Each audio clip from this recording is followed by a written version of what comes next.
boosada ragninka waxgarada la garwaaqsada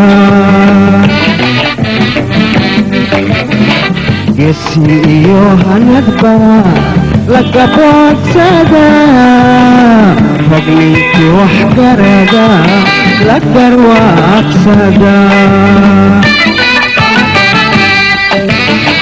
wanin kalabalo kudikara wanago samakugu gargare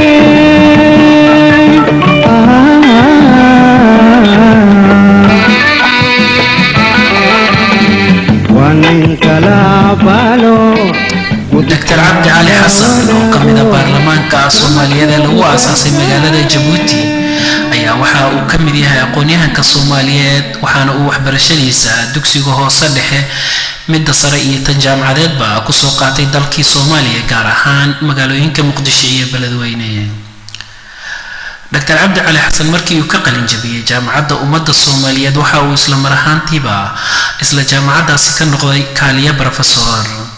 isagoo ugu dambeyntiina uu aaday dalkaas Talyaaniga waxbarasho halkaas oo uu jaamacadda University of Udine ku soo diyaariyay shahaadada PhD-ga isagoo takhasus ku sameeyay cilmiga dhaqaalaha iyo siyaasadda beeraha iyo cuntada kadib markii uu dhameeyay aqoon kororsigiisa jaamacadeed ee uu ku joogay dalkaas Talyaaniga ayuu Cabdi Cali u hayaamay dalka Norway maadaama uu xilligaas dalka Soomaaliya ay ka jireen dagaal aan kala go' lahayn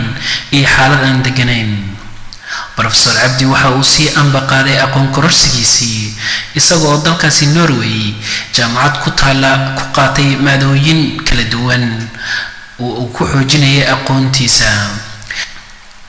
kasoo taas wuxuu si aad ah ugu hawlanaa waxqabadka arrimaha bulshada iyo abaabulka ummadda Soomaaliyeed ee ku dhaqan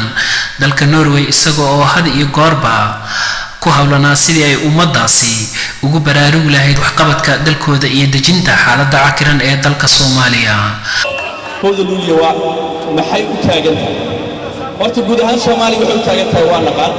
waa maalin guul la gaaray xaq guul laga gaaray xorriyadii gumaysigii laga soo bilaabay Imaam Axmed Guray ilaa SYL ay ka yimaadeen guushay soo hooyeen way howduluuliyo ee Soomaaliya oo dhan ay isugu yimaadeen oo ku yiraahdeen calankooda ku taagteen dawladnimada adduunka looga aqoonsaday annaga haddaan nahay Soomaalida ku nool Norway maxay noo tahay wax badan ay noo tahay meesha ay isugu nimid maanta inteenaan maxaa si kaay keen maalin walba mis aragnaa waa maya isbuuc walba mis aragnaa waa maya maanta waxay noo muujinaysaa inaan nahay hal qowmiyad oo midaysan oo raba inay xusaan maalintii guushii ay gaareen laakiin waxaa ogaataan maanta waxaa noo yaala dib aan rabnay inaan ka gudubno haddaan nahay Soomaalida ku nool Norway waxa uu sidoo kale ka mid ahaa siyaasiyiinta u dhundaloola arrimaha Soomaaliya had iyo goorna ka qayb qaata sidii wax loogu qaban lahaa ummadda Soomaaliyeed Dr. Cabdi waxa uu ka mid ahaa ururadii bulshada ee ka qayb qaatay shirkii lagu qabtay dalkaas Djibouti sanadkii 2000 ee lagu soo agoogay dawladdii uu hogaaminayay Dr. Cabdiqaasim Salaad Xasan oo uu ka mid noqday golaha wasiirada intii uu ahaa wasiir ku xigeenka arrimaha gudaha ee dawladda Carta wuxuu Professor Cabdi socdaal ku tagay dalal dibadda sida dalkaas Talyaaniga oo si aad ah uga hadlay xaaladda Soomaaliya iyo doorka dalkaas Talyaaniga uu ku yeelan karo dib u dejinta Soomaaliya wuxuuna ka qayb qaatay doodo ay soo qaban qaabiyeen qaar ka mid ah telefishinada iyo idaacadaha ugu caansan dalkaas Talyaaniga Molto bene, salutiamo il nostro ministro. A lei, caro vice ministro interno della Somalia e... Benissimo, allora aspettiamo un altro ospite graditissimo e intanto... Ma quanto è bella lei... doodahaas intii ugu dhex jiray waxa uu Dr. Cabdi si aad u difaacay xaqa Soomaalida ay u leedahay inay go'aansadaan arrimahooda gaarka ah iyo sidii dalkooda ay xal ugu heli lahaayeen Non è vero,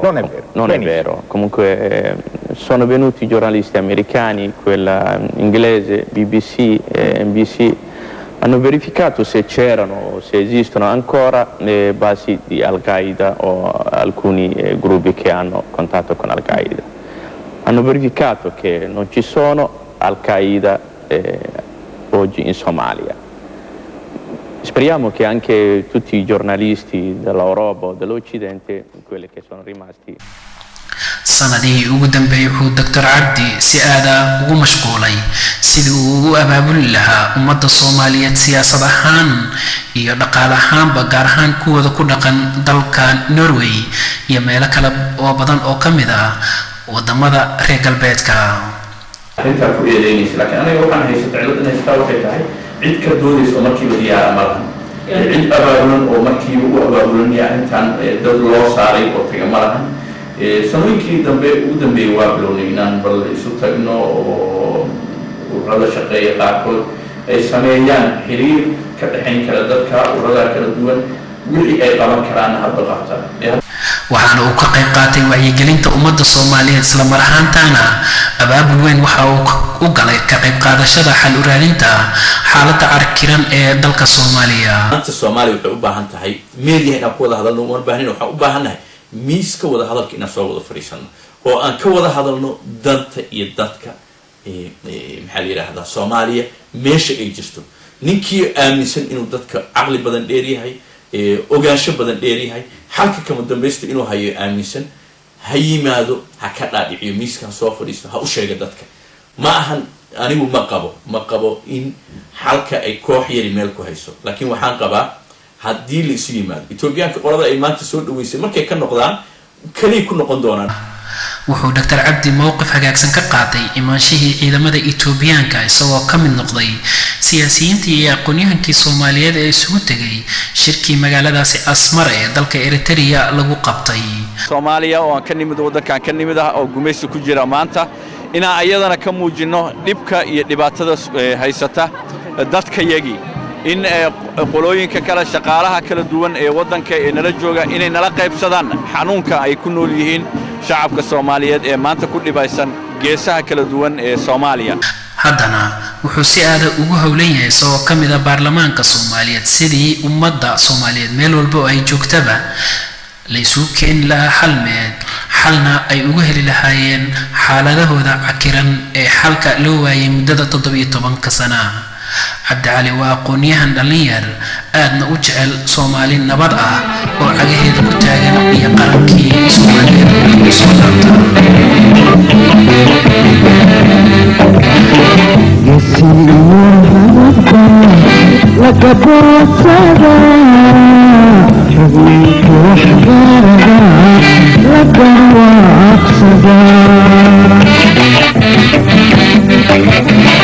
يسيو هنبا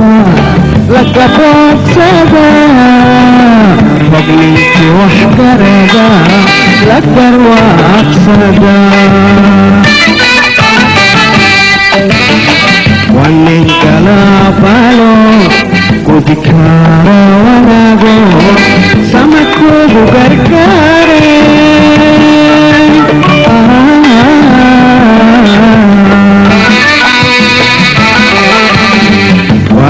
Kalapalo,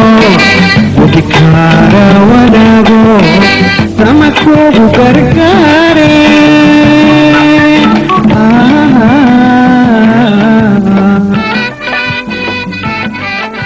Gar ehi.